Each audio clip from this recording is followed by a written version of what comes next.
Salut à tous et bienvenue dans ce nouvel épisode de Tech Antique. Tech Antique où l'on parle de technologie antique et atypique, et pour aujourd'hui j'avais envie de vous faire un épisode bien spécial Noël, puisque je vous avais montré un peu cet été lors de l'épisode des 1000 abonnés. Donc la hi-fi, bien c'est bien, mais quand on est enfant geek, on peut pas forcément se payer, au risque de l'abîmer, une magnifique platine cassette ou un magnétophone ou un Walkman Pro, et donc on commence très souvent par des magnétophones d'enfants. Je suis tombé sur internet sur des anciens catalogues de jouets des années 80 et j'ai retrouvé mon premier magnétophone qui n'était pas un Sony, puisque j'ai fait un peu de quelques recherches, et cette marque là, My First Sony, les Sony pour enfants, est apparue seulement en 1992 en France, mais c'est apparu bien avant aux USA et au Japon. Le premier magnétophone pour enfants semble être le Fisher-Price en 1981. Ceux-là, je les avais vus à l'époque, mais j'en ai pas eu.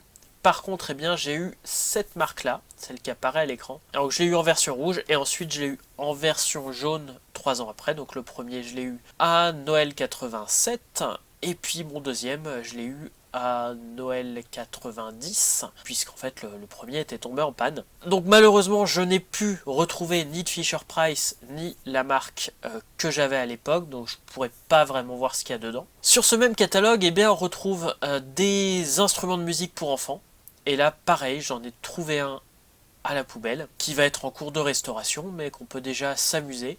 Et ça, rien de tel de mélanger un magnétophone avec ce genre d'instrument pour la créativité des enfants. En tout cas, moi j'ai adoré faire ça quand j'étais petit, même si j'avais des instruments acoustiques. Et je suis tombé sur le catalogue Sony, et j'en ai un ici, justement. Sony avait tout prévu, a prévu le magnétophone avec l'instrument de musique. En tout cas, il existait des petits synthés, des trucs qui peuvent toujours avoir un aspect créatif en 2021. Et puis, niveau photo, ce qu'on trouve sur les catalogues, en fait, ça ressemble beaucoup à ça, que je n'ai pas encore ouvert. C'est-à-dire beaucoup de 110, donc je comprends pourquoi j'en ai pas eu à l'époque. Et je suis passé très rapidement sur les appareils photo jetables. J'ai eu mon premier en 1990 à 5 ans, puisque mes parents trouvaient que le format 110 était complètement pourri. Ils avaient peut-être pas complètement tort, même si maintenant j'y trouve un aspect créatif vraiment intéressant. Mais en fait, j'ai vu que Fisher-Price, pareil, avait créé, j'ai réussi à en trouver un en ressourcerie encore une fois, un vrai Fisher-Price qui utilisait du 35 mm, alors celui-là date des années 90. Malheureusement, je ne suis pas encore lancé le défi de faire une pellicule complète, mais ça ne saurait venir. J'aimerais bien d'ailleurs me lancer un défi avec notre photographe, mais en tout cas, voilà ce qu'on pouvait trouver dans les années 90 pour les enfants un peu geeks, et dans les années 80, donc comme je vous ai montré, c'était plus du 110. Pour les appareils photo, moi j'en voyais pas beaucoup à l'époque, les appareils photo pour enfants, tout simplement parce qu'on n'était pas sur du numérique. Et les appareils photo argentiques, le développement coûtait cher, et c'était rare les parents qui avaient vraiment envie de donner ça aux enfants pour griller de la pellicule sans trop d'intérêt, sauf peut-être ceux qui faisaient du noir et blanc. Mais malgré qu'il y avait pas mal de trucs pour enfants, j'ai plutôt l'impression que c'était plus rare que les magnétophones. Maintenant que je vous ai montré un peu tout ça, qu'est-ce que ça vaut vraiment, tout ce genre de trucs? Pour reprendre bien sûr les cassettes, malheureusement j'ai pas réussi à trouver la même marque que ce que j'avais à l'époque, mais j'ai 3 My First Sony à vous présenter ici. Donc le plus simple que j'ai trouvé date des années 90, 92 si je dis pas de bêtises, je vous vais mettre la correction ici. Je l'ai démonté, je l'ai réparé hier soir. C'est un magnétophone qui fonctionne avec 2 piles, celui-là. Un haut-parleur intégré, il n'enregistre pas, il est très très simple, donc vraiment pour normalement les 3-6 ans, mais je dirais même encore plus bas, puisque moi je m'amusais vraiment à enregistrer, donc un truc qui enregistre pas, j'aurais eu ça à 2 ans peut-être, j'aurais eu ça à 4 ans, un peu moins drôle. La mécanique est hyper simple, ce qui fait que ça a été plutôt simple à réparer. D'ailleurs, je leur démontrerai peut-être pour vous faire une illustration de réparation. Il avait une vitesse qui était pas bonne du tout, en fait il y a un potentiomètre qui permet de régler la vitesse, et bien sûr avec qualité de lecture qui est quand même... J'ai fait volontairement un truc pour enfants, donc il m'a été fourni avec une cassette pour enfants. Il lit les cassettes correctement, mais c'est loin d'être exceptionnel. comme qualité de lecture. Et encore une fois, on a lecture, retour rapide et stop, et c'est tout. Et avec 3 boutons qui correspondent en fait au niveau du volume. C'est hyper basique, mais ça fonctionne. Le deuxième, eh bien celui-là, même s'il est très propre d'extérieur, en plus il fait radio.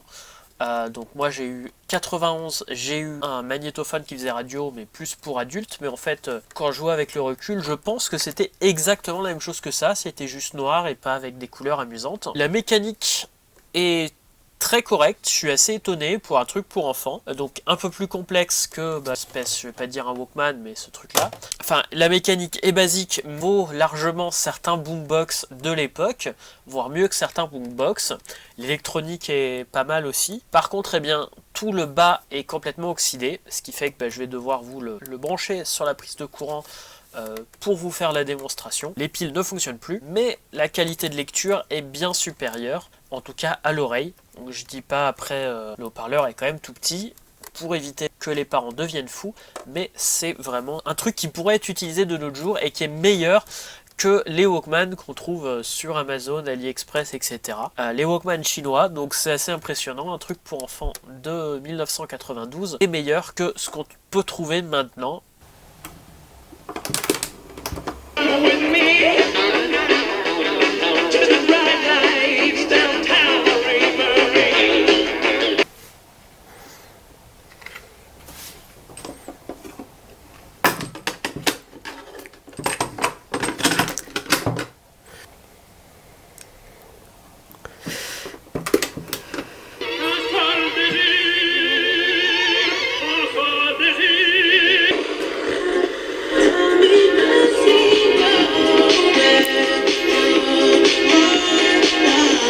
Et enfin, eh bien, le troisième que je n'ai pas pu finir de réparer, j'ai en fait le même souci que sur ma platine Nakamichi dessus. La mécanique, on va dire, est légèrement plus simple que sur celui-là, mais elle reste assez complexe et en fait j'ai une espèce de... Elle est quand même différente, les trois ont une mécanique complètement différente. Et là, comme mon Nakamichi, j'ai une espèce de pneu qui va... espèce de pneu en gomme là qui va, quand on va appuyer sur play, engager l'enrouleur. Ce truc ne fonctionne plus, il glisse, donc ce qui fait que la bande est entraînée mais elle n'est plus enroulée correctement. Et donc la bande passe au milieu du mécanisme. Donc, mais c'est pas très compliqué à réparer une fois que je saurai comment refaire cette espèce de pneu.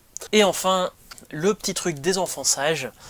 Une marque qui n'est pas dédiée pour enfants mais que j'ai pu retrouver cette année aussi. Un truc qu'on trouvait aussi sur les catalogues de Noël de l'époque et que je me souviens d'avoir vu les pubs au Club Dorothée. Donc des trucs pas chers, plus ou moins solide, qui s'adressait quand même un petit peu aux enfants, la marque Lancet. Et donc avec ici un Walkman, pareil, j'ai fait une petite restauration. On n'est vraiment pas sur du haut de gamme, mais ça peut faire son taf pour écouter une cassette. Et puis enfin, pouvoir écouter ces cassettes en se réveillant le matin, et le radio réveil cassette Lancet. Alors ça, c'était mon rêve à 6-7 ans quand j'ai eu mon premier radio réveil. J'en trouve maintenant un à la poubelle et qui malheureusement ne semble pas facilement réparable. Il y a plein de condos qui semblent lâcher, en tout cas sur la mécanique cassette. Pareil, de marque Lancet. Donc les petits cadeaux de Noël des geeks de l'époque. Voilà ce que je voulais vous présenter. Voilà, j'espère que ça vous a intéressé sur un truc encore une fois différent de ce que je fais d'habitude. Mais là cette fois-ci, je voulais profiter du moment de Noël pour revenir sur les cadeaux geeks de l'époque. Vous entendez à ma voix, je suis encore un peu malade pour cette année. Ça sera sûrement la dernière vidéo de l'année. On va commencer sûrement l'année avec quelques vlogs que j'avais prévus en fait, que j'ai pas terminé. On se donne rendez-vous sur l'année prochaine. Je me donne cette fois-ci, vu qu'il y a le film en même temps, je pense faire une vidéo toutes les 2 semaines. Je mets cet objectif là sur 2022 et je vous souhaite à tous de joyeuses fêtes et à très bientôt si tout va bien en 2022 pour de nouvelles vidéos.